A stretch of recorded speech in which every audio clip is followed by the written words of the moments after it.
O que nos interesa para hoxe, que é o tema do mundo do libro, é que estes dous escritores, tanto Alfabeto como Xelis de Toro, teñen unha relación cunha editorial. Alfabeto ainda non sabe, só o único que sabe é que quere facer unha obra sublime e encontrase con unha posibilidade de publicar ese libro. El vive nun complexo moi extraño de vivendas donde hai unha editorial que malvive, e a única maneira que ten para sobrevivir, para seguir publicando libros, é unha parella de velliños. O que fan é teñen unha especie de negocio donde recollen cans, cans que están a punto de morrer, e entón recollen eses cans, e entón cuidan deles, cando realmente, e con ese diñeiro pois van publicando libros como poden e manteñen unha liña editorial viva. Isto está dentro hai que entender que está dentro dun complexo de vivendas e de espacios moi extraño, digamos que é un pouco unha parodia do que ocurre, non? Entón, eles van publicar Alfabeto descubre un pouco que realmente, máis que cuidar dos cans, o que fan é vanos deixando a xente para que cuide deles. Entón, Alfabeto logra facer un trato con eles. Bueno, pois se me publicades o libro, eu manteño o vosso secreto. O que quería decir con iso, que é un mundo do mundo editorial que era un mundo moi difícil, no que tratan de manter viva a arte de publicar libros. Unha arte pois que estaba un pouco en período de extinción. O problema de Xelis de Toro é diferente. Xelis de Toro ten outro trato ca editorial diferente. El recibiu un adianto para publicar unha novela. Que ocorre? Que el non dá acabado a novela. Entón a editora fala con ele e pagamos este adianto, na época das vacas gordas, estamos na época das vacas flacas, queremos que acabe esa novela dunha vez. E el non dá acabado a novela, e di que cada vez que quero acabar a novela, saco unha idea, quero que vou pechar a novela e se me escapo por outro lado, e cada vez que trato de facer isto se me vai o mundo por outro lado, non dou acabado esta novela. Ela cada vez enfádase máis, teñen encontros e ao final di, entón ao final chegan a un acordo, ela lle di, a ver, hai unha personaxe principal neste libro? E el di, bueno, pódese decir que sí. Bueno, pois mato e acaba a novela. Esa é a maneira de acabar o tal. E el dille, bueno, facemos un trato. Para mí este libro non está acabado, nunca estará acabado, é un libro aberto, non podo acceder a acabar este libro, entón, se ti queres que te entregue o libro, facemos un trato. Eu mato o protagonista, pero ti deixasme páxinas en blanco. Entón, o libro ten que ter páxinas en branco para que se demostre que é un libro inacabado, que está aberto, e entón, despois de varias negociacións, aí queda o acordo. Entón, este libro ten páxinas en branco. Este é o libro que Xelis de Toro está escribindo, que non pode acabar. Entón, digamos que existen dous mundos paralelos. O mundo dun escritor que se chama Alfabeto, tratando de descubrir unha obra sublime, que chega a un acordo para publicar ese libro, e Xelis de Toro incapaz de escribir o libro porque pensa que é un libro vivo. Ele trata de escribir a editora e dice, este é un libro vivo, non podo acabar de escribir, ten que quedar aberto. Entón, aí é onde entran os dous o tema do mundo editorial. Unha entrevista que fixeron en Nós, fala de, unha das preguntas era, bueno, parece que pos o mundo literario que todo é moi cutre. Bueno, non é que sexa moi cutre, pero digamos que é un mundo como difícil como moitos outros campos. E o mundo editorial, pois eso. Non é que, realmente non é que eu escribir o libro falando de... Hai moitos temas que aparecen aquí que realmente ni siquiera os pensei moitos mentre estaba facendo o libro. Pero xente falando do libro, comentarios di, este é un tema importante aquí. Entón, cando me preguntaron parece que colocas o mundo da editorial, da publicación de libros desde un punto de vista todo é moi difícil, todo moi... non o pensara moito, para min é parte simplemente é un libro sobre libros, é un libro sobre a literatura. Entón hai un libreiro tamén, o sea, entran escritores, entran lectores, editores, hasta unha crítica que non aparece, o sea, é un mundo sobre a literatura, é un libro sobre libros. Entón, por iso, hoxe quería traer este tema aquí, o libro, o sea, o que é escribir e publicar. Se ti queres facer un pouco sobre o que falei isto, despois realmente un pouco a idea, se queredes comentar cousas, se podemos falar entre todos nós un pouco. Moi ben, pois, non sei, teño tanto que decir que non sei por empezar, sinceramente. Bueno, eu creo que a entrevista que lle fixeron a Solís no Nos Diario, no Seno de Galicia, no momento, bueno, ele decía o que decía e publicaronlo, e creo que é porque Nos Diario non ten unha editorial neste momento. Quer dizer que antigamente, cando existía Nosa Terra, diario, e o semanario, igual eso non se publicaba porque había unha editorial detrás, non? E, bueno, quer dizer, empecen a yugular, bicho. E entón, pois, tamén é necesario empezar a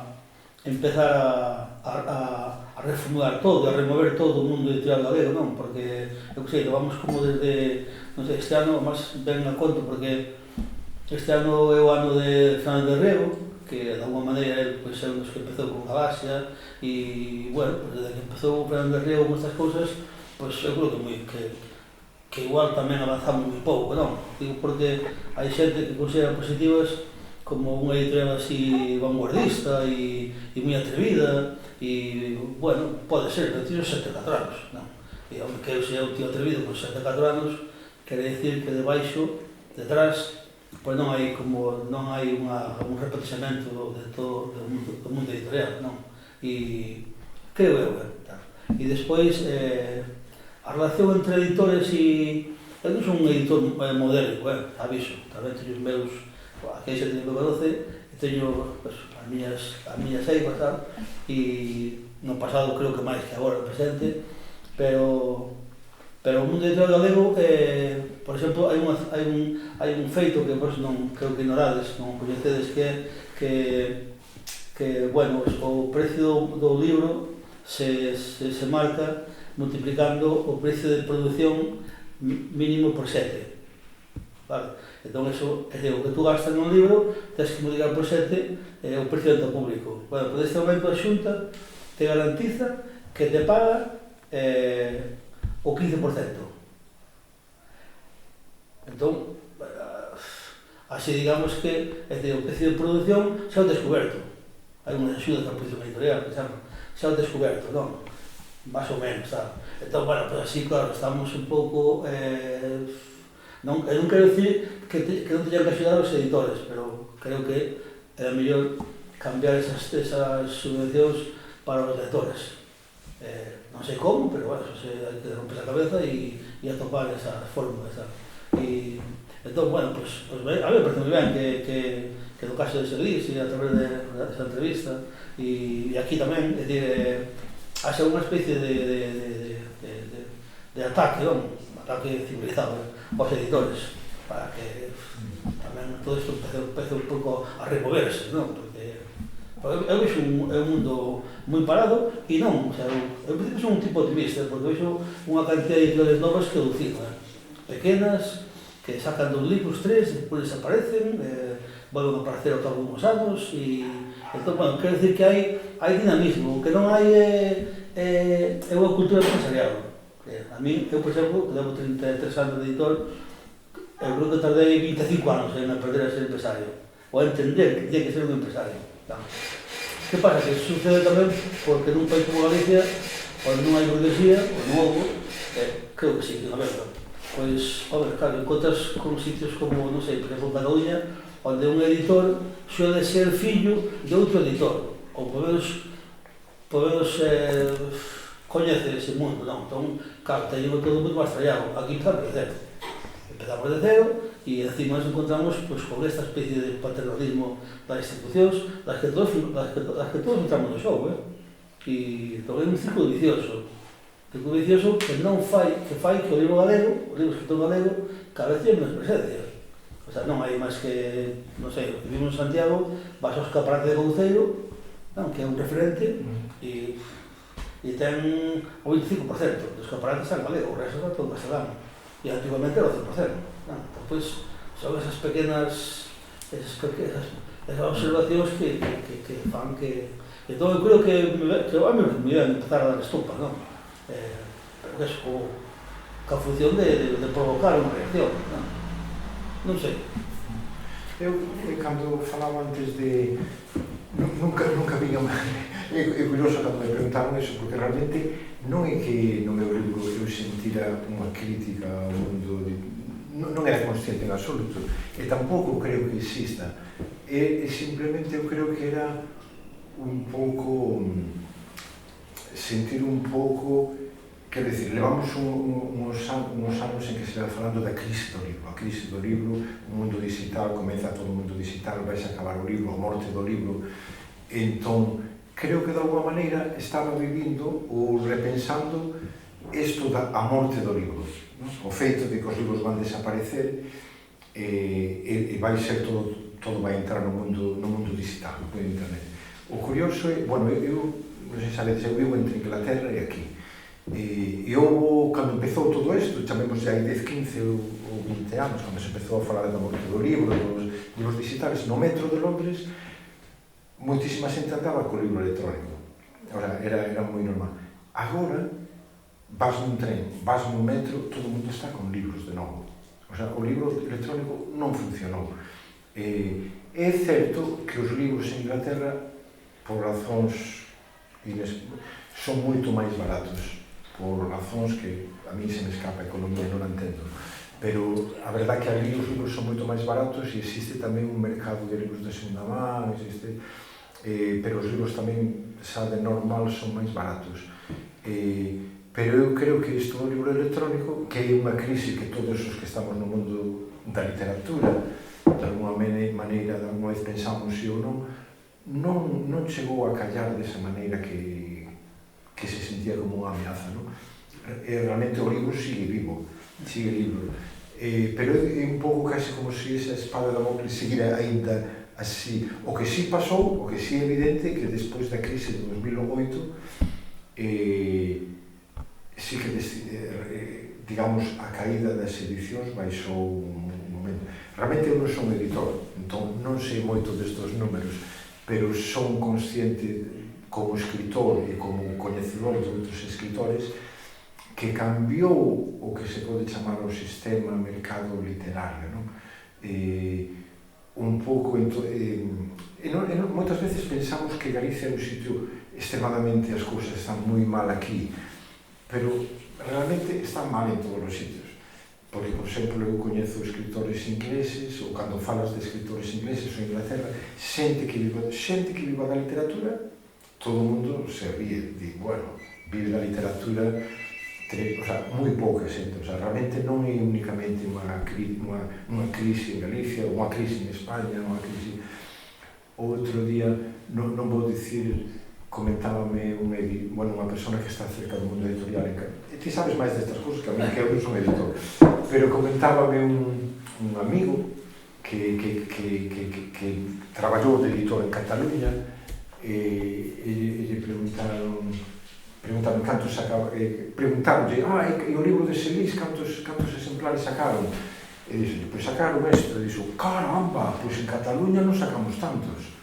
E ele dixo, anda, quere dicir que un se pregunta, ás veces que temos unha situación de que estamos nunha crise, que Galicia é un país moi pequeno, que a nosa literatura é moi pequena, e realmente as crises hainas en todos os sitios. E a capacidade de vivir da literatura, claro, Galicia é un país pequeno, e a literatura galega, pois eso, é unha literatura reducida mesmo en Galicia, pero vivir da literatura, moi pouca xente en todos os países. O sea, claro.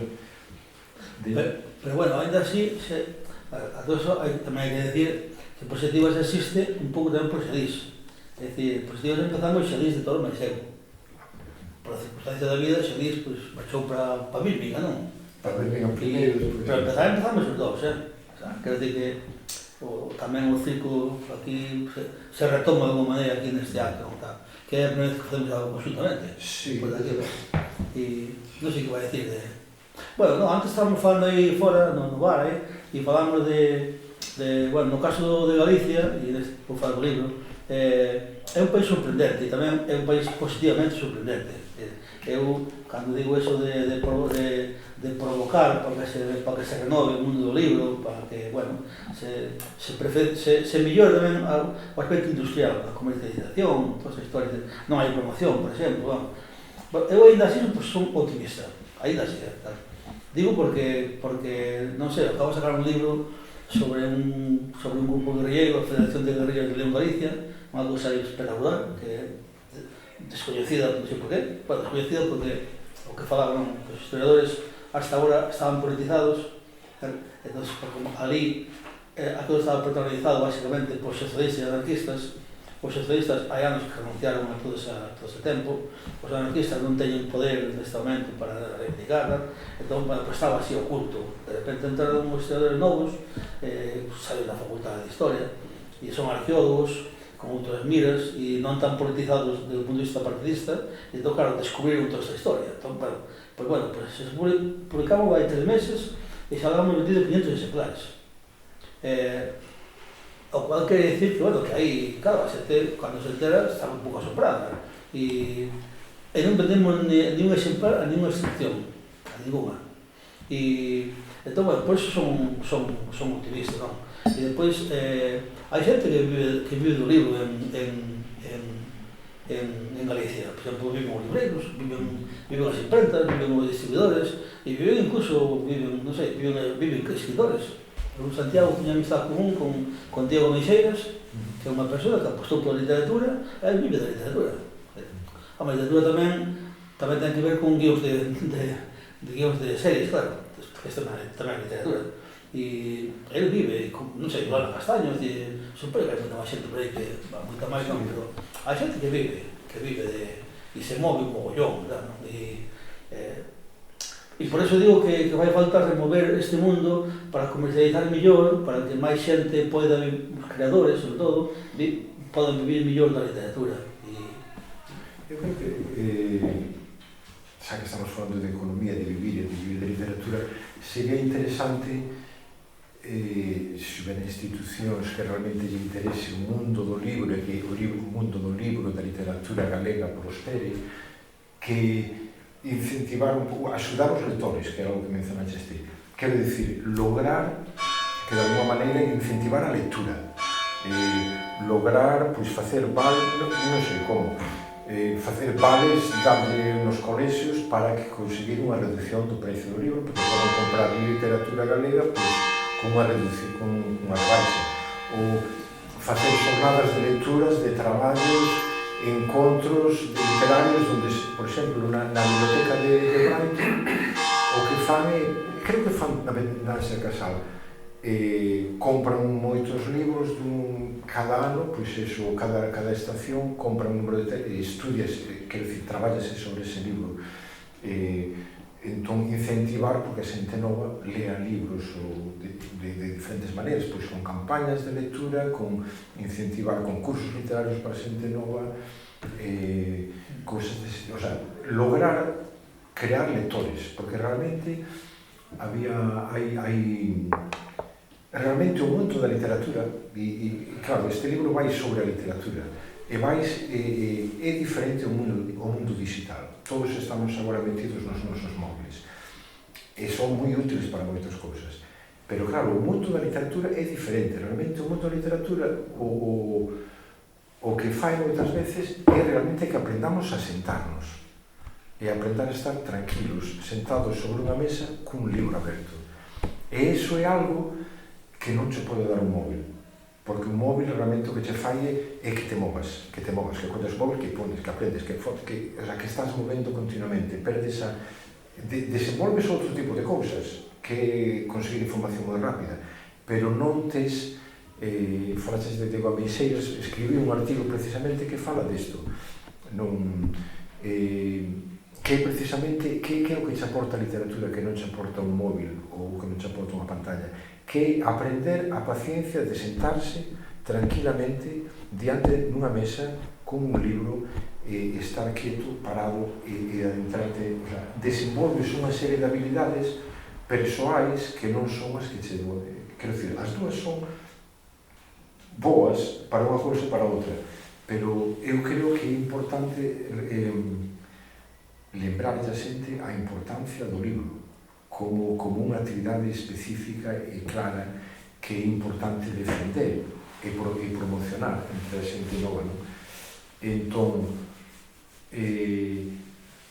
volvendo un pouco ao libro, que sin que eu fora moi consciente de como eran estas relacións editoriais entre o escritor e aí, sí que aparecen de unha maneira en estado crítico. Unha editorial son dúas persoas moi velliñas que tratan de manter libros abertos e seguir publicando libros e a única maneira que poden facelo é ter un negocio aparte onde se dedican a... O sea, pero claro, están tan ilusionados con seguir mantendo o espírito vivo da letra impresa. Están facendo eso. E despois o outro é unha editora que trata de sacar as contas adiante e di, estamos nun momento crítico, tens que acabar o libro, acaba eso dunha vez, pagamos un adianto. Quero dicir, que sí que se recoñezo que de telón de fondo existe esa situación de crítica, situación crítica, non? Pero bueno, oxalá en algún momento na literatura galega, no mundo editorial galego, haxa, bueno, como, por exemplo, a historia de Calandraca, que son noticias positivas, moi positivas, que encontraron unha maneira de publicar moi diferente e apostaron por unha cousa diferente e iso funcionou moi ben. Eso... Eu queria dicir dúas cousas. Unha é poder ler o libro sin só o libro, non? Eu, por exemplo, li neste libro, que son 500 páxinas, parece que son menos, porque é moi ameno, claro. Pero bueno, eu sou incapaz de ler sin un móvil dado. Entón, claro, de repente aparece aquí un escritor ruso, non me acordo o nome, Daniel Kahneman. Un escritor ruso e dixen eu, hostias, este tipo é moi interesante, non? Entón entrei no móvil, flipei co tipo, non? E entón lín no móvil uns 3 ou 4 contos, do tipo. Quer dizer que, agora é moi difícil non dialogar con redes sociais respecto que enriquecen o libro tamén. Realmente entendín moito mellor por que poñas aí a este escritor ruso, non? Por que existía este tipo no libro, non?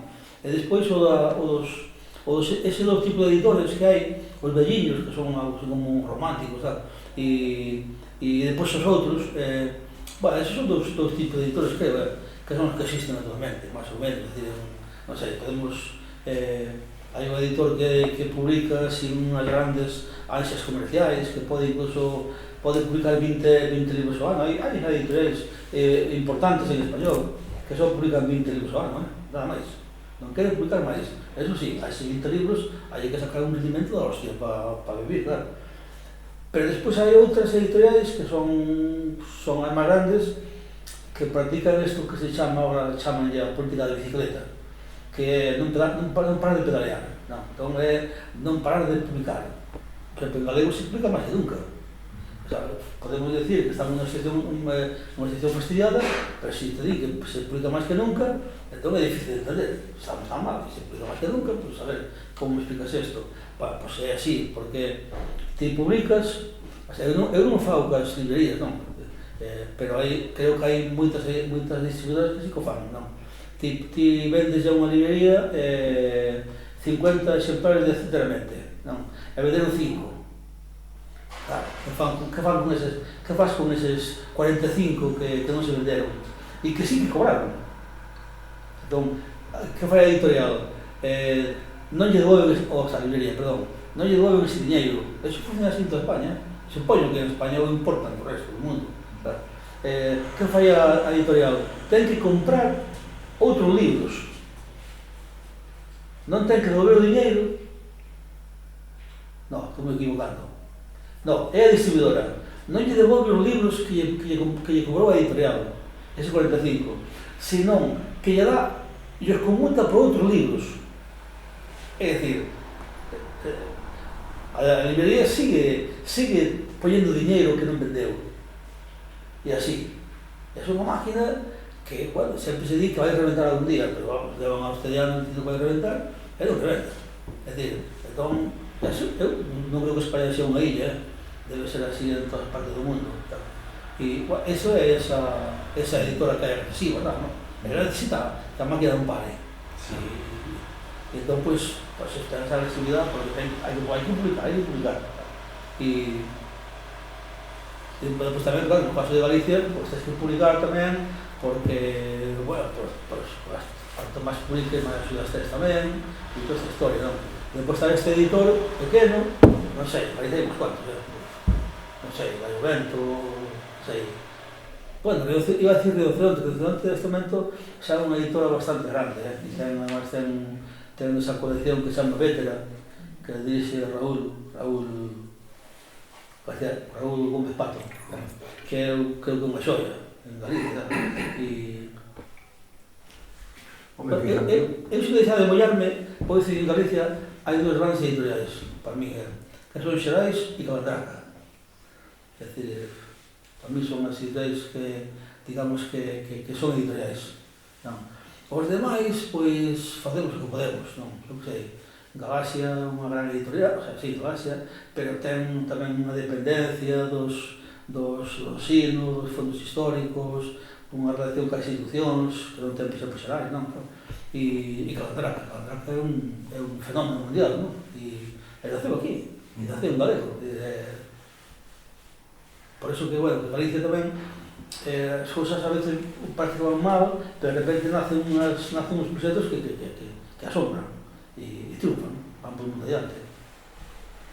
Home, que cambiou tamén o mundo non só galego, pero español, todos, bueno, internacionalmente, é a edición digital, que antes había que, por iso agora se pode publicar moitos máis libros, porque antes publicabas un libro, había que sacar 2000 exemplares ou 1000 exemplares que se vendesen, pero agora, tipo, desde calquera libro podes publicar 300 exemplares, vendes e non se venden, faz unha edición... É 50. É 50, podes facer unha... Entón, isto permite estar publicando continuamente. O sea, é un cambio tecnolóxico que facilitou, un cambio no mundo do libro que facilitou, e é curioso porque isto cambia, un cambio tecnolóxico, unha invención da invención digital, de repente cambia totalmente o mundo do libro. De repente publicanse moitos máis libros. Isto tamén cambia un pouco, muda como os escritores tratan co mundo do libro. De repente xa non publicas un libro e esperas como funciona durante un ano, 2 anos. Non, de repente acaba un libro, publicase, está por aí 3 ou 4 meses, sáquese das librerías, empeza outro libro. Quer dicir, crea un ritmo, eu cando publiquei os primeiros libros, aí, antes de marchar para Inglaterra, 30 anos, así, 33, non me falo, como pasa o tempo.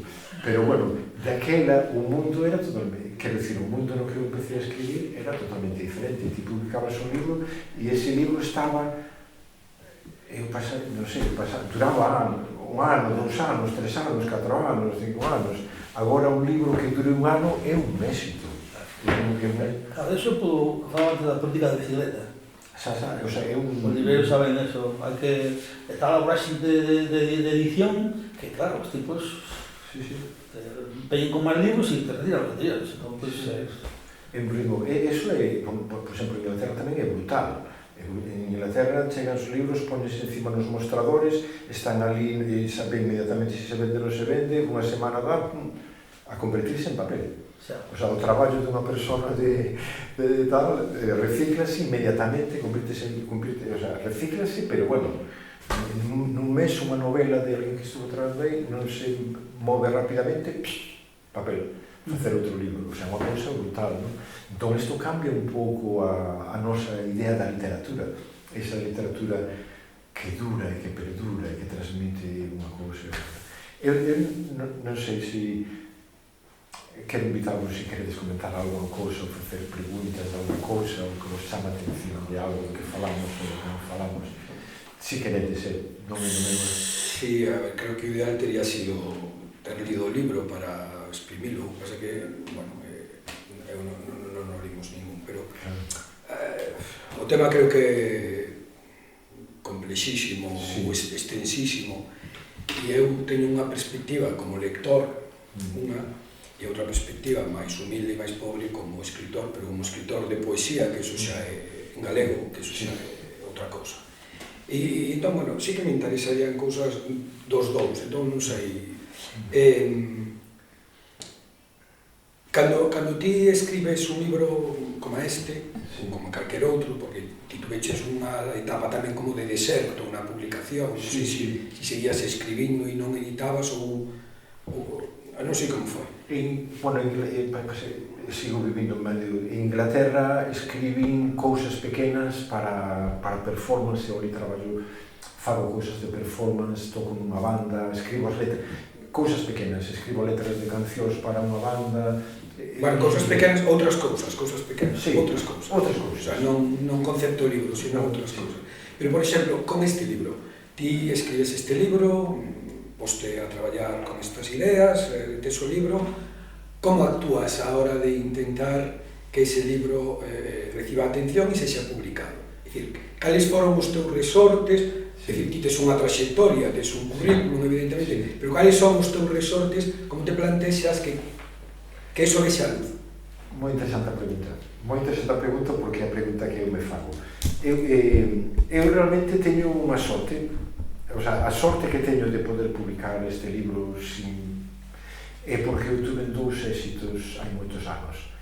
E realmente, por ter dous éxitos que foi Seis que bodas en corazón, de Roque Morteiro, e como foi Non hai misericordia, e despois tamén os Saltimbanquis do París ganou un premio tamén, pero eso deixoume realmente, eu o que vexo é que unha vez que tuveches un éxito, dous éxitos, tes as portas abertas. A min quedaron as portas abertas.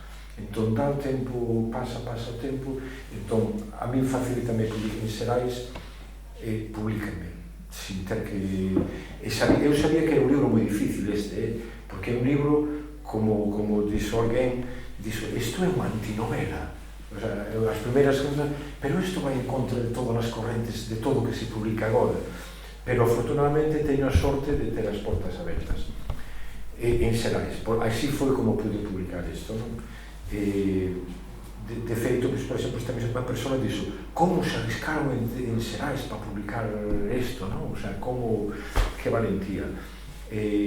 A min parece un libro moi fácil de leer, pero recoñezo que ten unha complexidade. Non é esta historia de un personaxe que lle pasa, un argumento, se acabou e que lle pasou. Non, é un libro de ideas. Entón, eu era consciente de que, claro, isto non vai ser un libro, un bestseller. Pasei traballando nisto casi 5 anos. E eu sabía, é un libro complexo, é un libro que vai a contracorrente do mundo. Entón, que fago eu para mantelo? Tu me que preguntar, que vou facer eu para manter vivo este libro? A maneira en que estou mantendo o libro, estou facendo, pois, por exemplo, estou facendo unha xira en que a miña non é unha xira de presentacións. Este meu libro, comprado o meu libro, este tal, moi bonito, isto tal, sino que estou tratando de que este libro se convirta nun xenerador de ideas. Aquí hai moitas ideas. Entón, por exemplo, estou empezando agora cas conversas. Entón, levo 6 ou 7 conversas. Unha foi literatura e inteligencia artificial, que aparece no libro. Outra foi a improvisación artística, que tamén é un tema importante no libro, porque eu utilicei técnicas de improvisación no libro. Outra foi a literatura aberta, a obra aberta. Outro foi literatura de vanguardas. Hoxe estamos falando do mundo do libro. A próxima semana vou falar en Pontevedra sobre unha obra sublime, que é o sublime na literatura e nas artes. Entón, estou tratando de crear que este libro sexa un xenerador de ideas, de cousas que poden ocurrir a partir do libro. Entón, todas estas conversas estou nas gravando, vou nas poñer na rede, como dixen no principio, para que a xente as poda escoitar, se quere, non? Pero vou facer, ainda non sei moito que vou facer máis, pero vou facer máis cousas. existe a posibilidade de que vai a crear un xogo que se pode utilizar para traballar co libro, da mesma maneira que porque no libro hai non é que sexa como rayuela, que podes empezar a ler en calquera sitio, hai dúas maneiras de ler, ou podes empezar por capítulo, pero hai como... É un libro no que hai un libros dentro de libros, hai personaxes, hai escritores, hai diferentes escritores, hai diferentes encontros, entón é posible que cree un xogo que podes levar con dados, que podes abrir unha página, que esa página te lee. Entón vou manter o libro aberto porque o concibo como este libro hai moitas maneiras de lerlo, podes lerlo como unha novela, é unha novela, ou chamalle antinovela, pero é unha novela, ten un principio, ten personaxes, pasan cousas, hai peripecias, hai moito humor, pasa isto, podes ler como unha novela, pero tamén é outra cousa, e tamén, eu vexo tamén, é un pouco enciclopédico, tamén é como un manual de literatura. Se a ti che gusta a literatura, aquí tes o mundo de literatura, porque o mismo que dicías ti de ter o móvil ao lado, a verdade, con este libro podes ter o móvil ao lado, porque podes ir consultando moitas cousas que lees aquí, porque vai aparecer isto e dir, non sabía isto, podes consultar no móvil, o sea que realmente que sí que é certo eso, non? Máis que unha antinovela é unha hipernovela. Sí, un pouco de eso. Unha palabra que aparece dentro. Sí, aparece, e Italo Calvino fala de eso, non? É moi divertida. Sí, pero a pregunta que facías ti...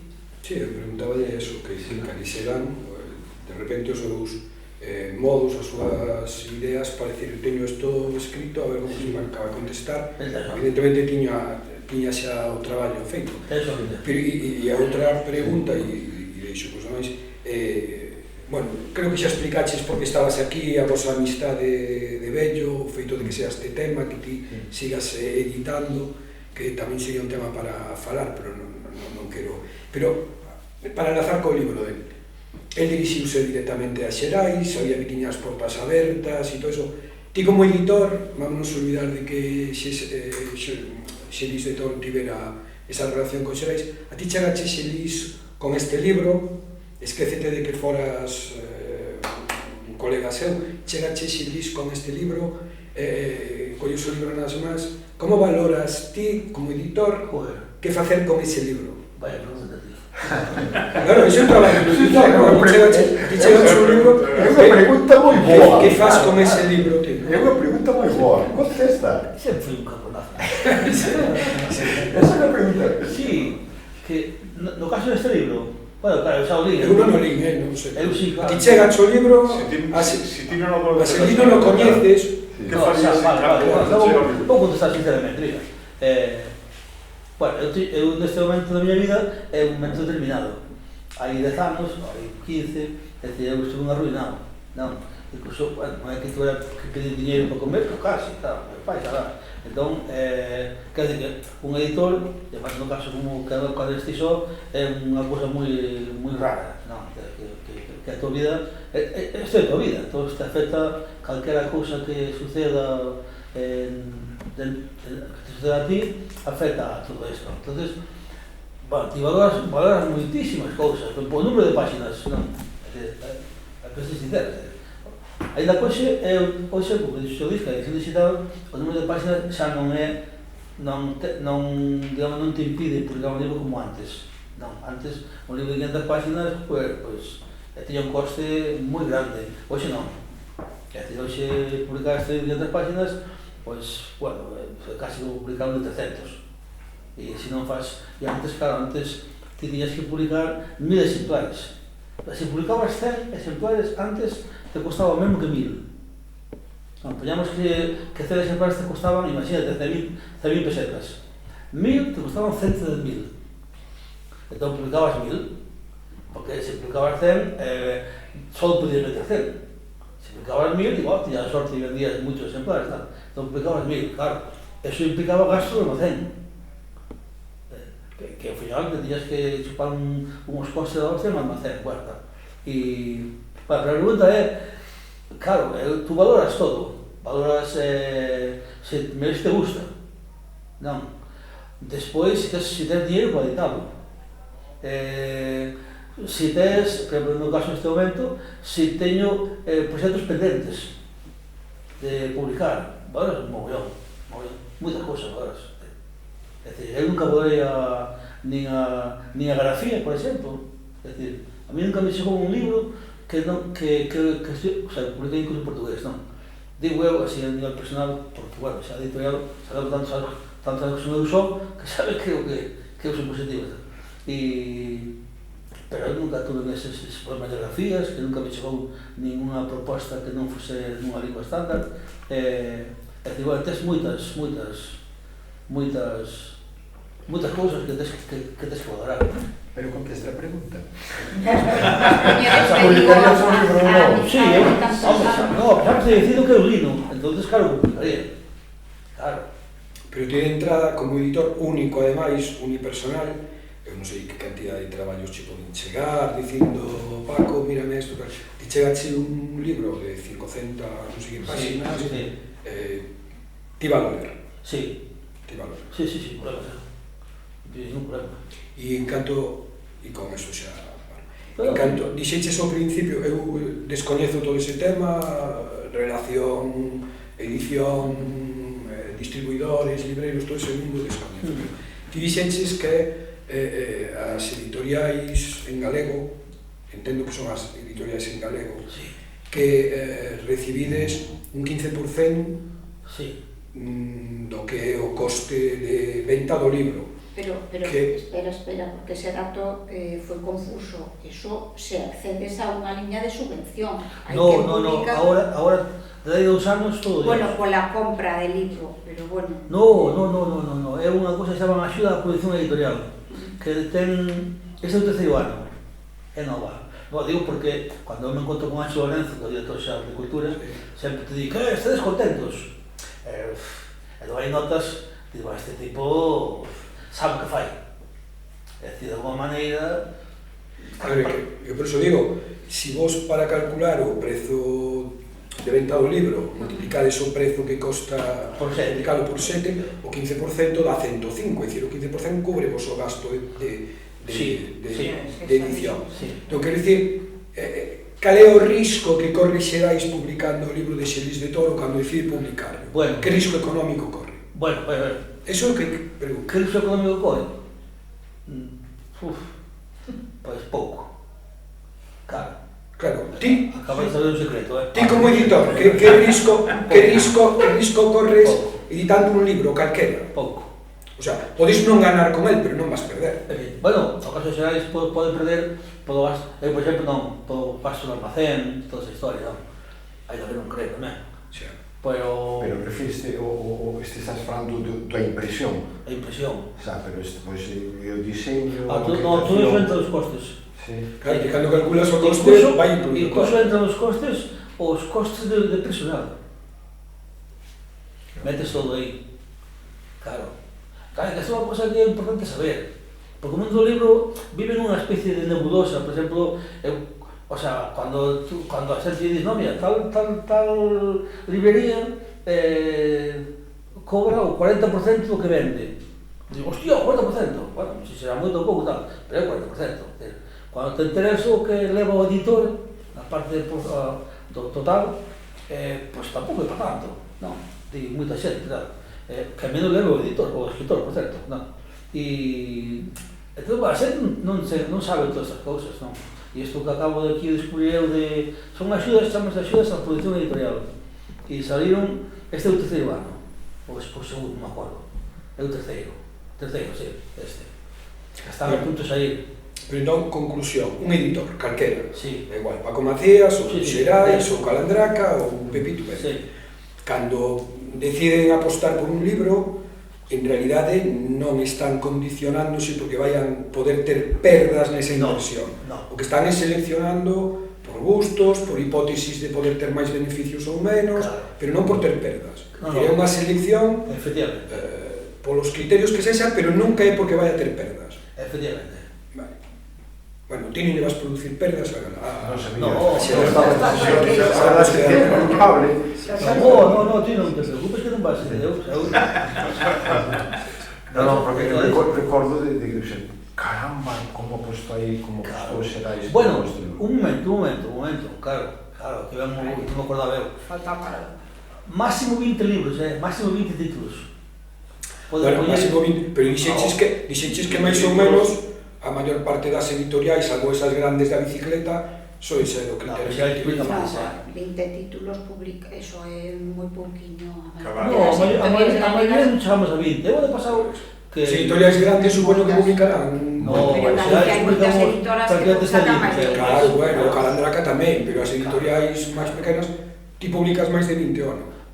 Bueno, eu ano pasado, un milagro, pasei medio ano en Ponferrada, cuidando ao meu pai, bueno, Bierzo, e no hospital, tal, e publiquei 27 libros. Pero non é o normal. No, que va, é unha locura. É Moitos son de teatro, pequeniños, sabes? Bueno, xa, pero Bueno, son libros, claro. E, bueno, eso, o máximo que pode pensar Xerais son 20 títulos, Hai outros que quedan fora, efectivamente. Pero, bueno, tamén, se vos fixades no fondo das editoriais, hai moita relación con concellos. Evidentemente, eses libros non os poñen xa na axuda esta que ten a Xunta, claro. O sea, porque aparte creo, bueno, pode poñer, sí, pero, bueno, non os poñes. Porque xa, e depois tamén eu creo, tamén o mundo editorial galego, non sei se é bo ou mal, non sei tal. A veces é bo, porque tamén hai obras como poesía que non se publicarían se non ten unha axuda, a veces por un premio, tal, non? Claro, entón, pois, pero sí que hai unha relación cos concellos brutal, brutal. A cantidad de premios hai de poesía que conleva a publicación tremenda. Sí, pero en ese caso en concreto, que aí sí que hai premios de poesía que non hai tantísimos, pero bueno, sí que hai. E todos están evidentemente respaldo, por se non hai un respaldo institucional do tipo que ese, xa non hai premio. Pero aí normalmente, eu, pola miña experiencia en premios distintos, que está aí é basicamente Funacello. Sí, claro. Claro, pero eso implica tamén despois unha mala distribución. Bueno, claro, é que eu non sei como explicado, pero non sei, podes explicitalo no... A xente que está na política cultural de Galicia floxente, claro, outro día tuve unha fadista en Santiago, Carmiño, e bueno, a señora empezou, unha chavala, empezou ali dicindo, odiándose con Portuñol, con sei que, e empezou a falar en castelán, un castelán horroroso, non? Empezou a falar en castelán, non? Vale, falou aí como 5 minutos en castelán, e alguén no público lle gritou, fala en portugués, e entón ela dixo, que fala en portugués? Pois é o mellor, porque estaba facendo un esforzo, dixo, e pasou a falar en portugués. O que quero dicir é que quen programou a Carmiño, de Santiago, non lle dixo, tía, que ti fala en portugués, porque además ti cantas en portugués, é dicir, estás en Galicia, fala en portugués, que te van a entender, tardarán un minuto ou dous en entenderte, pero depois te entendes, fala un pouco a modo, fala en portugués. Non hai esa política cultural. No caso dos premios, igual, é dicir, tú publicas un libro, eu, por exemplo, publico os libros que se editan en Santiago nun premio que se chama SELIC. É dicir, a mí ninguén me pide contas en Santiago, se distribuyo, non distribuyo. E distribúes, por certo, porque os premios SELIC non os vexo moi. Sí, distribuyo, sí. Algún terás, por aí. No, sí, ya... Entón, eso. É unha pena que tamén non quer decir que non sei, na política cultural, cando se subvenciona un produto, tamén había que facer o seguimento da rentabilidade cultural que digo. Bueno, estou monopolizando aquí tamén. Sí, no, aquí daña. Que non, De todas maneiras, o libro o autor, tamén lle preguntaré polos folios de blanco, as páginas de blanco, as páginas de blanco. Sí, no, xa vi, xa lle contou ele, xa vi. Tamén lle preguntaré, bueno, tío, isto, joder... Non, a editora pregúntalle, porque ele cando di, bueno, facemos un trato, eu mato o personaxe principal e des páxinas en blanco, teño unha reunión editorial e se escoitan voces de fondo, que páxinas en blanco, iso consta diñeiro, non sei que, tal. Sí. Non é por joderche a idea, pero aquí hai, antes da pandemia, debeu de ser do 17 ou do 18, veu o portugués Pedro Eiras, non? Veu Pedro Eiras tamén presentar un libro, que era un libro de 8 ou 10 relatos que tiñan como nexo común a Johann Sebastian Bach. De feito, creo que se titulaba Bach o libro. E un relato que eran tamén 20 páxinas ou así, eran todas as páxinas en branco, porque era un bueno, o relato ese recordo perfectamente. Era un xogo, unha parodia coa peza musical de John Cage de 4 minutos 30 segundos que non toca un piano. Era lentamente 30 páxinas, 24, 30, non sei cantas páxinas, en branco tamén. Eu non creo que haxa nada aquí que non aparecese algo de alguma maneira en algún sitio. Facer algo totalmente... No, sí. Pero igual como conxunto, sí. Quer dicir que eso pasanos a todos. O sea, si vas mirando polo miúdo, si isto é daqui, isto é daqui. Claro. O conxunto seguro que é novedoso. Sí, o conxunto, sí. Eu non... sí. É unha cousa curiosa, que a fixe de miña maneira é bastante extraño. Non sei que outro libro que se parece a isto. E ademais o de ter páxinas en blanco, non? Bueno, dá para escribir, o sea, eu... Claro. Ao final de todo, dixo, coño, podemos utilizar as páxinas en blanco para escribir, non? Pero tamén, o de que seu, como digo, autor, muitos autores, unha novela viva, que tú podas escribir aí, podas escribir o que te dá santa gana sobre estas historias, que, bueno, o título é Etcéteramente, Etcéteramente continúa no espacio en blanco, é que, isto é contra el fin, non? E aí tes espacio en blanco para que tú queiras, tal. No, é que cando falo o escritor que a editora, ela di, pero bueno, isto, como lle explico isto a editorial que tes páxinas en blanco? E ele dixe, teño unha idea, ti explícalles que cada persoa que ten un libro pode escribir as súas cousas e ese libro convértese en único. Eso quere dicir que todo mundo quere ter a súa propia copia, quere a seu propio exemplar. Quere dicir, non é que un o compre e o pase a outro e o pase a outro, entón cada un escribe as súas convértese en entón ti podes despois prestar o libro a un outro. Este é o meu libro, este é o teu libro. Bueno, prestar, e además por libros é moi bo, porque non lle podes prestar o libro a ninguén. Claro, hostia, vou prestar o meu libro se escribín aquí. Non teño comprado. Claro, esa é a idea. O escritor explica a editora, mira, explica aos teus compañeros de editorial que poden facer isto. Cada persona quere ser o propio libro, escribe ese conto e fai, entón podes intercambiar os libros, non? Ese un pouco é esa historia. De todas maneiras, eu desentildo de Xodís, antes dixo, está ben, non, que temos aquí a desentildo.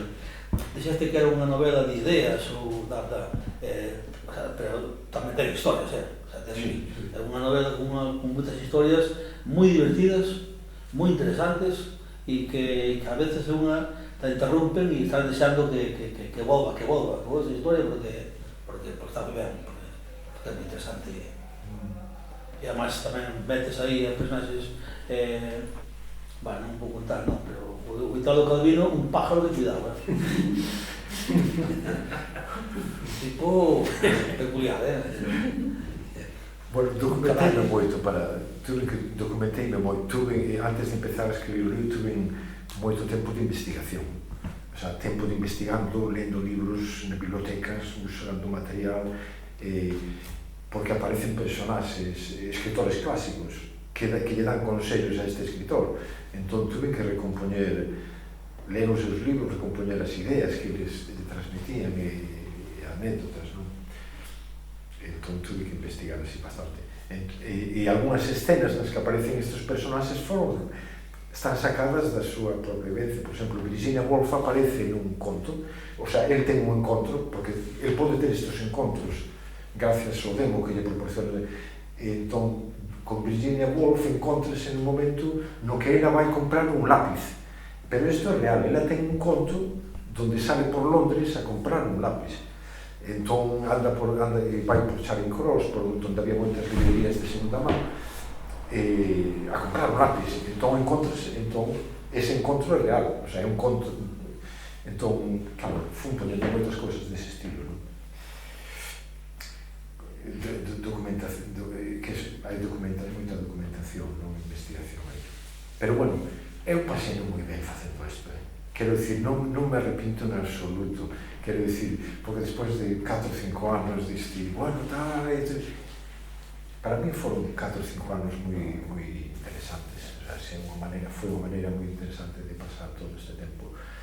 Cando escribo un libro, céntrame moito na vida. porque tes aí unha tarefa moi clara que estás facendo e estás moi centrado na vida. E despois, cando acaban os libros, empezas a preguntar que facemos todos nesta vida e cando empezan os problemas. Pero cando estás en un libro, a vida é máis... é o que tedes que facer. Os editores temos que facer escritores. Sabes como a cousa é... Os editores son editores porque non saben escribir. Será algo así. A ti pasache tamén iso que dixeris, cando estás escribindo, cando tes un libro, estás máis centrado? Bueno, depende para que, o libro si, por resto das cousas, no, xa me di, non me escoitaches, dixinche que sacaras a roupa da lavadora, isto, A ti tamén? Sí. Non che dixen que non sei que, pois seguro, pero... Olha, podes-te gravar. Podes-te gravar para casa para a miña compañera tamén. Para que vexa que non son eu só. Eso é. Cabeza non para, Olha, pues esta parte, menos mal que gravaches isto, vou levar para casa, mira. Non son eu nada máis. O que pasa que, a ver, se dice, se non profesional, pseudo profesional, eu son un pringado, pero vamos, o da poesía funciona moi diferente, non require evidentemente, supoño, o método e a sistematización dunha novela, que tens que estar, poesía se cadra estás aquí de repente, hostia, acabo de ver aí, e vas tirando e depois das de volta, ou botas meses que aí de repente, bueno, non sei, supoño que funciona moi distinto. Sí, funciona distinto. Claro, supoño que tens que plantexar outra maneira de traballar. Sí. Tens que arrastrar... Nunha novela tens que ter un plan de traballo. Claro. E tens que poñer plazos, tens que dicir, no mes de xaneiro teño que estar isto escrito, no mes de febreiro, isto, o sea, tens que, se non acaba, tens que facer un plan de traballo, porque se non é un traballo moi longo. Por eso son experiencias que non teñen nada que ver, ¿no? Y bueno, pero o que che iba a preguntar, e con eso xa, claro, ti estamos máis ou menos nunha etapa da vida semellante, quer decir, que xa pasaron décadas e historias, pero ti algunha vez realmente te plantexaches a posibilidade de pretender vivir da literatura? Fixen un ano, e máis foi xusto antes de coñecerte a ti, e despois ganei un premio, e despois... Entón, durante un ano pensei, sabes por qué? Porque empecé a traballar, non me gustaba traballar antes, dei clase un ano no instituto e dixen, isto non é para mí, teño que ser aquí como sexa. Acababa de ganar un premio de 6 cordas un corazón, fixen as miñas compras, dixen, bueno, teño zapatos para inverno, teño unha gabardina, teño unha moto, se todo vai mal, a podo vender, teño unha colaboración na radio, e teño uns aforros, e dixen, vou intentar. E durante un ano intentei. Adelgacei moito. E despois tamén deime de conta que non era para mí. Bueno, por qué? Porque vin o mundo tiña escritores ao redor, viso como é o mundo dun escritor profesional, e dixen, isto non é para mí. Entón, realmente, a partir despois dese ano, as cousas ibanme ben, porque realmente, co meu segundo libro, realmente ganei moito diñeiro.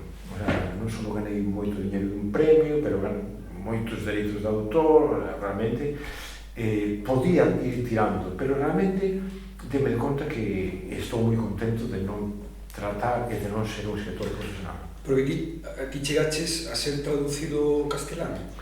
Libros de nenos, sí. Libros de nenos. Pero, por exemplo, algún libro de nenos foi un éxito en castelano. Claro, porque iso hai que decir, ti falabas de Xerais e de Calandraca, pero eu creo que esas editoriais medraron co que se chama a literatura Lix. Xerais non, No? No. Bueno, non sei.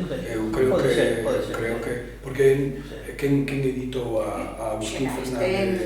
Claro, sí. Xerais, aí Agustín Fernández Paz foi a hacer... E aquí, se non había Lix... No, e por exemplo, eu, naquele famoso desembarco que fixemos en Galicia a Cuba, ali coñecí a Paco Martín, Outra persoa. E Paco Martín me contou que comprou un piso en Lugo só co dereito de autor das cousas de Ramón Amote. Pero que esa é a literatura que diu Cartos en galego, a literatura infantil e juvenil.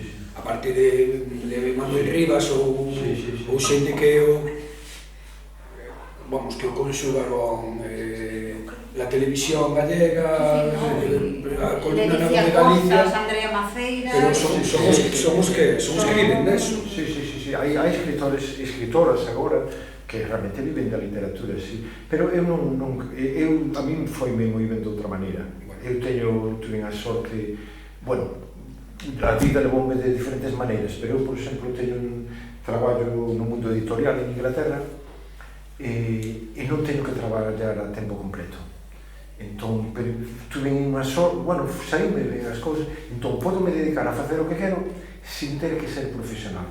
E iso permíteme facer un libro como este. Porque se quixera ser profesional non podía escribir este tipo de libro. Teria que escribir libros como que vendan. Entón, e eu non quero facer eso. Quero dicir, entón, eu non quero facer encargos.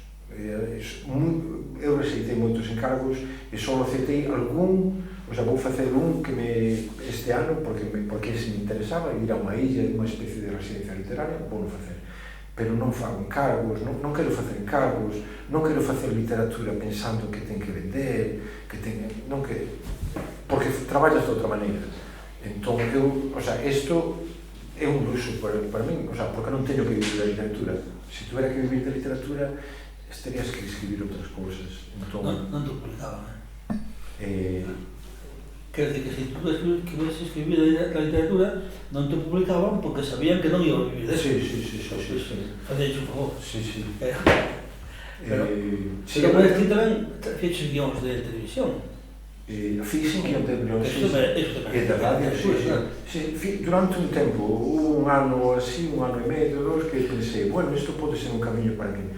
Pero vin o que era o mundo este, non. Quero dicir, para mí non me funciona, para outras persoas, sí. Outras persoas pensei o que queren, o soño, para mí non. Eu estou contento da maneira que... Eu antes, cando falaba de xente que vive da literatura, pois aí cometí un erro gordo, non? E é que ignorei a Dix, a literatura. Claro, ignorei, non. E é gordo, porque está Paula Carballero, por exemplo, unha persona, porque, por exemplo, eu sei, Paula, Cadaval, por exemplo, vivo ou non vive da literatura? Pois sí, para mí sí que vive da literatura, non publica, pero xa, o que fai da literatura, efectivamente. Entón, claro, sumas todo eso... Peridixe mundo, o mundo dos nenos, o mundo infantil, juvenil, como moito, que falaba desde potencia a lectura, porque a literatura infantil e juvenil vende, pero que os rapaces así que chegan a unha idade, olvídate. Aí xa se pasan as series, a Netflix, a HBO, a los móviles, e acabou a lectura. Olvídate. Ou a literatura que deriva das redes, ou, por exemplo, na poesía, todo o que viene del Instagram, los instapoetas e estos, que editan, pero miles de libros, o sea, pero si no, non. Hai un mundo aí que tamén que descoñecemos, e depois outra cousa que en Galicia, que aí me sorprende moitísimo, e é a literatura o teatro. De alguma maneira, eu vexo que así no mundo cultural galego, o teatro non se considera literatura, porque está como en segunda, desconsiderado. Incluso hai premios que está teatro e ensayo. E joder, pero a que se ocurre, non? Pero ti, sin embargo, centraste moito no teatro tamén. Sí. Que ti tes unha porta aí aberta co teatro. Sí, eu atopei un nicho, como digo os políticos, non? E publico teatro que se vende nos... Bueno, que o teatro vendese basicamente nas funcións, non? Porque sempre foi así. E a xente vai ver unha obra, se lle gusta o texto, e encontra ali unha mesa que lle venda o texto, non compra, porque a librería non van, o teatro da librería non se vende, non é que non vai, a xente da librería non vai comprar teatro, unha cousa, non van nin os... Pero é que ademais a cousa vai máis alá, a propia xente do teatro tamén teñen unha desconsideración tamén hacia cara a súa creación, non? E digo porque, por exemplo, eu publico teatro gratis, non cobro, a xente que cobra por publicar un libro, e eu non cobro, ao contrario, asumo todos os gastos, e por moi poucos autores de teatro se dirixen a min para publicar teatro. Bueno, pues porque por lo menos por €1 poden comprar ese texto para distribuir nas funcións, que sería un libreto. É dicir, eu sou un autor de teatro, dirixo unha obra de teatro, e o meu sexto é o texto ali, que a xente o pode ler, non? E nada, non. É dicir, hai moi pouca xente do mundo do teatro. Eu só coñezo dous que queren publicar toda a súa obra, que son Esther Carrodenguas e Santiago Cortegoso. E no caso, cando vivía Manuel Lorenzo, e, bueno, Lorenzo vive, e Diego Bolaño. Pero os demais, que os que eu coñeza, non sei, eles crean un texto, que a veces é fantástico, e o que importa é representado. E, bueno, outros se metan a premios e tal, e, bueno, despois van aí e tal. Pero moitísima xente do teatro, e non damos conta, e, bueno, e tamén no mundo cultural hai unha especie de ignorancia do teatro, cando, bueno, pues, eu que sei, o canon en inglés é Shakespeare, non? É un tipo de teatro, un dramaturgo. E aquí temos xente moi boa de teatro, pero o teatro está aí como quinta categoría. Non sei. E que opinión vos merece o mundo da autoedición? Que vos parece? Sí. Vamos a ver. Sí, a xente, se ten problemas de editar, é dicir, o sea, antigamente había xente que se queixaba, non? Joder, non atopo editor, claro, pues edita tú, tío, porque eu coñezo, mira, teño un colega que se chama Valentín González Carrera, é un tipo que foi periodista, deu clase da facultade de xornalismo, pois este é do Bierzo, de Ponferrada. Este publicou a obra completa de Enrique Gil Carrasco, que é un autor que ali no Bierzo temos venerado, e a obra completa é así, e a maquetou en Word. En Word. Non tiña ni puta idea. Entón vemos ali co primeiro libro, que además se titula El lago de Carrucedo, que é o meu huevo, tal? Dixo, Paco, joder, mira, revísame este libro, tal. Ele viña realmente para que revisara a maquetación. Eu vi aquilo e dixo, tú estás loco, tío, para publicar isto, tal. Tiña ali uns consellos, publicou así. O segundo libro xa estaba moito mellor, e fixo a maquetación en Word. O sea, non fui a ningún curso, nin a nada. E, bueno, e ao final a obra completa va ao pego, Entón, bueno, tamén, bueno, hai xente que chegou tamén a ser este de Pontevedra, que fai letra fantástica, Loureiro.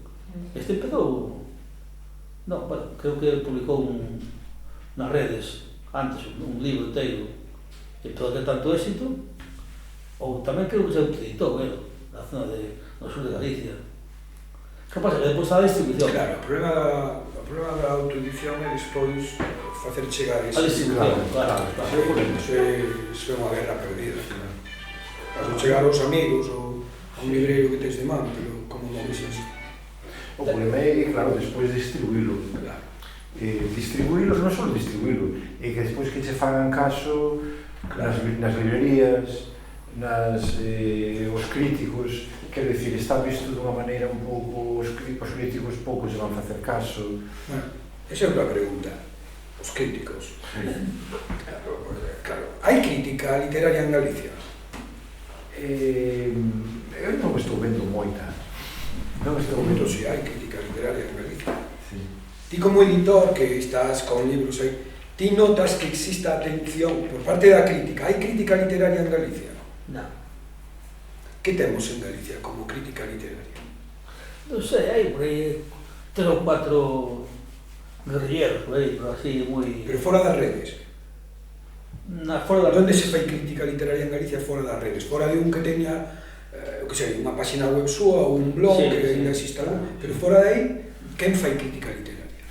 Vamos a ver, eu polo que estou vendo, hai 3 ou 4 sitios, en papel, 3 ou 4 sitios. Algo en, non sei se en Luces ou en Tempos Novos.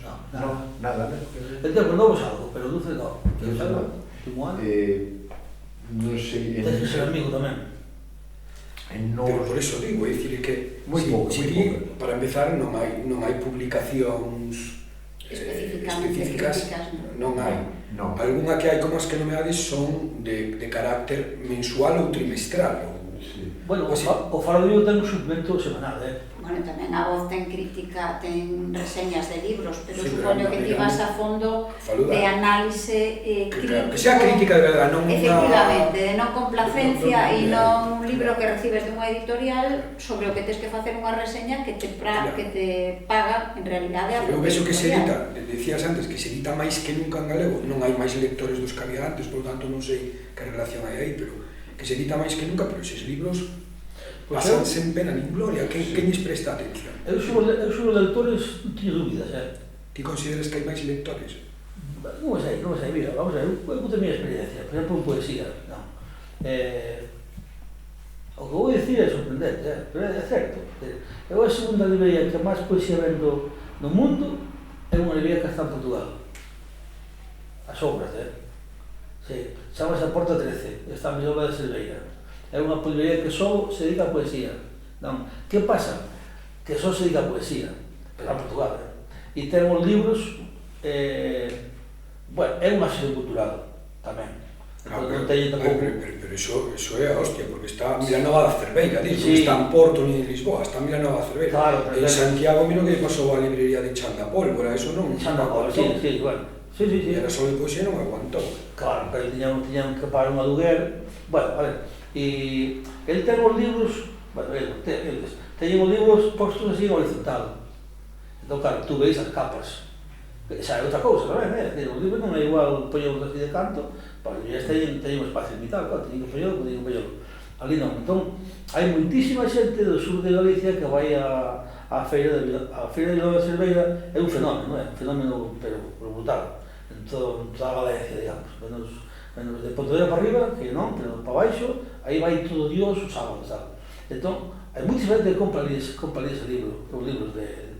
Están libros portugueses e diapositivas, só, tal. Bueno, a nivel de vendas teño a sorte de que estamos aquí, tal. Entón, bueno, a xente compra, quere comprar un libro galego e compra diapositivas, tal. Entón, bueno, é un feito sorprendente, sorprendente. Despois, non sei, por exemplo, cando saco os libros á rúa, tamén vendo bastante. Eu vou aí a Selic, en Santiago, que é unha cousa, é unha carpa que monta na Quintana, tal, e entón, bueno, pasa un mogollón de xente, e a xente compra libros, compra libros. Entón, non sei, veis fenómenos aillados que son fantásticos, de repente outros que non, creo que a xente ven tamén cada vez menos as librerías, non sei por qué, hai como... É como se a xente quixera que lle levaras os libros. Ti vendes máis libros cando pos aí fora os libros que cando non os tos? Claro. Couceiro vive do libro de Ben. Que coloca na praza. Que pone na praza Cervantes. Vive deso. Sí. Pero bueno, polo Toural pasa unha poboación volante elevadísima. Claro. Aquí Sí, de vez en cando poñedes libros fora tamén. Sí, bueno, nos habitamos a ir en datas sinaladas, Día do Libro, Día das Letras, algunha outra ocorrencia, sí. E compra xente que aquí non ven. Sí, claro. E que hai certo medo a entrar nunha libraría. Sí. Hai, bueno, medo non, pero un retraemento sí. Si tes unha tenda de allos, polos fora véndelos. Traemos aquí dentro non... Sí. Por eso tamén, outra cousa negativa, así, por eso digo, hai que empezar a protestar, a remover o rollo, digamos, a debilidade das feiras do libro. É dicir, van a menos, pero os libreiros non reaccionan. Nin os libreiros, nin ninguén. É dicir, o poder político, que é que ao final das feiras, evidentemente non vai reaccionar, porque é igual, pero tampouco hai unha reacción dentro do mundo do libro. E as feiras son moi importantes, moi importantes. Pero, bueno, respecto da crítica que mencionabas ti, se hai non hai suficiente crítica e reseñas para reseñar todos os libros que saen, porque salen continuamente. E hai moi poucos medios que lle presten atención. E hai algúns medios, moitos medios galegos, que o libro galego ni siquiera o mencionan. E os poucos que mencionan, pois eso, salen... Moitos libros pasan sin pena ni gloria, a maioría, porque non hai espacio. Antes, por exemplo, cando na miña época empecé a escribir, había estaba garantido, era casi posible que os teus libros saíran reseñados, porque os libros duraban un tempo, non saían tantos, O mundo digital cambiou isto, agora xa un detrás de outro. Por exemplo, recordo que as críticas de reseñas de Xesús González Gómez na nosa terra era esperada. Ti sabías que en algún momento iba a caer a crítica. Digo iba a caer porque era moi duro. A mí comigo se portou sempre moi duro. Incluso o suplemento que tiña el Correo Gallego, o Correo Galego, que tiña aquel suplemento de libros ou algo que se chamaba. E ali, claro, porque tiñan atención, pero iso tamén vai no carallo. E todo, o sea, desapareceu todo. Sí. O sea, quero dicir que hai moi poucos sitios onde... A Voz de Galicia reduciu o libro galego a unha página. A unha página. E unha página que onde falaré de 2 libros, ou unha foto, un cacho de libro e... Sí. É que días. Sí, eso é, pero non sei, tamén sucede así en todas partes, Para algún país, por exemplo, en España, en español, non. O mundo non ten suplemento literario, creo. Non sei. O mundo, creo que non, Ten un país de Iberia, pero eso non dá máis que para aquí, a unha milésima parte que se publica, entón, pues, que tamén pasa todo así pouco desapercibido. Sí, pero, bueno, eso é punto é duro, porque axudaría unha crítica que poda axudar a entender o falar dos libros, a crear un pouco de debate alrededor dos libros, pero non hai. Pero bueno, as redes sociais, antes falamos de disto, as redes sociais tamén cumplen ese papel, E o pasa que hai que, o sea, eu contaba que os americanos, unha vez, eu me dei por ler uns artigos aí sobre a industria do libro nos Estados Unidos, no mundo da cultura e tal. Digo Estados Unidos porque desto controlan algo, e di que o que gastas en produción, €1, por exemplo, tens que gastar 2 en promoción. Hai unha película, bueno, e eso, tú gastas €1 en facer un libro, tens que gastar 2, amigo, en promocionar o libro. Claro, aquí non investimos pasta en publicidade, pero sí que tens que investir ese €2 en tempo. En tempo e dar a matraca polas redes, E funciona, Funciona. Eu, por exemplo, non sei, dixen antes os libros da Federación, que vamos lido 500 exemplares, bueno, dou a matraca polas redes, adiós, O sea, ali que ve un tipo que ten unha bandeira republicana e se llamando publicidade do libro. Non, e funciona. Sí. Algún me responde, non sabía dese libro, non, me faz entender o libro. E a vedazos podes mandar moitos que acabo de facer unha foto aí, o que pasa que saqueina porque iso é poesía visual. Teño aquí, hai un sinal de un vado para minusválidos, vese o sinal con unha silla de rodas, e xusto pegaron debaixo unha cinta que pon República Galega. Sí. E é cojón. Sí. O sea que aí tes tamén a republicanos que podes falar deles. Pero, sí.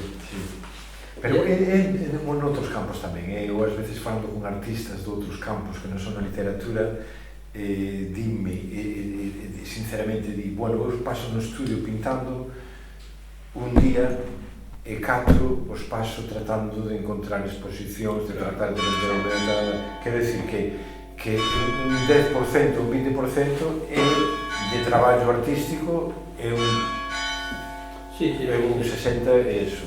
Además, coas cosas institucionais, congeniando.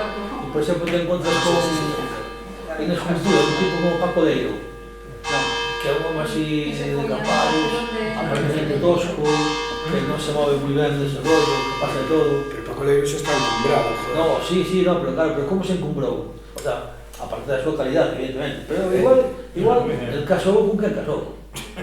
Casou ca filla da que ten a Gran Galería de Madrid, e tamén no León. Onde estaba, señor? É dicir, entón, claro, iso tamén...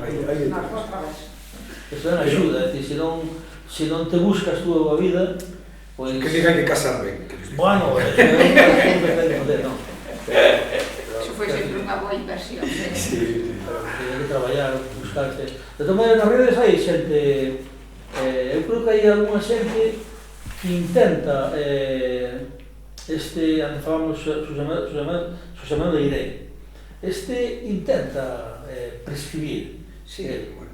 E ten seguidores, Pero non é... A ver, ele é un crítico, e ten a súa páxina e critica aí. Pero non é como un medio de masas, un medio público. Tes que ir ti a él buscar a crítica. Non é a crítica que te ven, Xa. non é que esteas tomando un café aí e abras ou tienes a revista ali ou encendas a televisión e che apareza. É dicir, iso non existe aquí. Cando se fala de sistema literario galego, de que cojones falamos? Pero eso desapareceu. Eu hoxe en Santiago para topar un bar no que ler un periódico non atopei. Entón eso desapareceu. Pero iso funciona, iso sucede tamén en revistas de crítica literaria, desapareceron un montón, queda La Brújula e pouco máis, o sea que desde un... Queda Quimera, aí anda por aí, né? Sí. Son moi poucas. Que non sei como se vive esta xente, porque non teñen publicidade. Terá suscriptores, os típicos... Bueno, hai algunha que a fai unha soa persoa. Claro. Eso recorta bastante os... Claro, sí, sí. Están en todas as bibliotecas, quero dicir, teñen suscripcións para o Bueno, Ministerio das Suscripcións para a Sí, escritora. para revistas, sí. Sí. Se te moves ben, sí, te financian casi a impresión de todo eso. Está ben, ¿no? Claro. Moi ben, Pero... Bueno, pues pois un placer. moitas gracias por achegarnos aquí, a poder falar con todos, non sei. E nada, que funcione moi ben, Sí, que sexa un xenerador de ideas ese é o plan. potente. Ese é o plan. É un pouco como eso, é como despois de pasar casi 5 anos traballando, teño que dar este impulso, teño que decir, non podo quedar na casa esperando. Bueno, agora que vallei, quero decir, é un traballo de, bueno, que fago con cariño, non?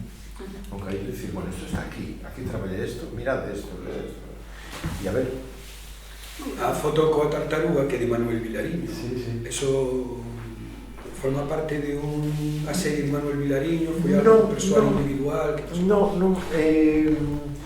a razón por que está aí é, bueno, eu coñezo a Vilariño precisamente desde cando traballábamos para máis xuntos, porque facía, dirixía unha revista que chamaba Animal, e el facía as portadas. Entón, bueno, Vilariño sempre nos levamos moi ben, moi cariño, e agora estamos, eu estou facendo un proxecto que se vai publicar, estou facendo un proxecto con un músico que se chama Alejandro Vargas, sobre os poemas de Manuel Antonio de 4 a 4. E Manuel Vilariño vai facer unhas fotos, imos sacar como 19 postais, unha caixa con 19 postais. Entón, falei con Vilariño se quería facer algunhas postais deste libro, e fixo 11, e as outras facemos entre Alejandro máis eu. Entón, falando con el, ven hasta a miña casa, verdad, e dixenlle, anda! E entón acordeime que me facía falta unha foto. Fai un retrato, entón agarrou el, xa, coño esta tartaruga, o sea, cadrou así, non tiña unha foto para ir, el fixo unha foto, estupendo. Pero bueno, é un luxo ter unha foto de Vilariño, a verdad que dá gusto, o sea, sí. Vive por aquí. E ben Bergondiño, sí. Que a mí personalmente, bueno, a Vilariño me gusta que como creador, iba a decir como fotógrafo, él utiliza a fotografía como material, pero él non é só fotógrafo. Pero a mí me parece un excelente poeta. Sí. Un excelente poeta. Sí.